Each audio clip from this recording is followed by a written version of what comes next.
Hello everyone, welcome to my mini vlog. তোমাদের সবাইকেই জানাই মেরি ক্রিসমাস। এটা হলো ক্রিসমাস স্পেশাল মিনি ভ্লগ। আমি আর চন্দ্রিকা ক্রিসমাসে চলে গিয়েছিলাম আমাদের বাড়ির এখানে একটা চার্চ আছে, সেই চার্চে। তো চার্চে গিয়ে কি করেছি না করেছি সেই সম্পূর্ণটা নিয়ে ইন ডিটেলস আমি একটা লম্বা ভ্লগ বানিয়েছি, যেটা খুব তাড়াতাড়ি আমার চ্যানেলে আসতে চলেছে। তাই যারা এখনও আমার চ্যানেলটা সাবস্ক্রাইব করোনি, প্লিজ সাবস্ক্রাইব করে দিও। চার্চ থেকে আমরা চলে গিয়েছিলাম একটা মেলাতে, যে মেলাটার নাম মিলন বিথি মেলা, যেটা আগের একটা মিনি ভ্লগেও তোমরা শুনেছো। তো ওই মেলাটা ঘুরে আমরা দুজন হাঁটতে হাঁটতে বাড়ি গিয়েছিলাম। হাঁটতে বেশ ভালো লাগছিল, কারণ ঠান্ডা ঠান্ডা ওয়েদার ছিল।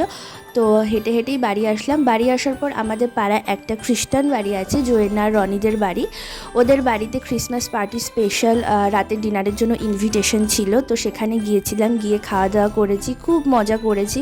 সেটা তো কী মজা করেছি না করেছি সেটা আমি লম্বা ভ্লগে দেখাবো, তার জন্য স্টে টিউনড। তারপর বাড়ি চলে আসলাম। তো আজকের জন্য টাটা, আবার দেখাবে নেক্সট ভ্লগে।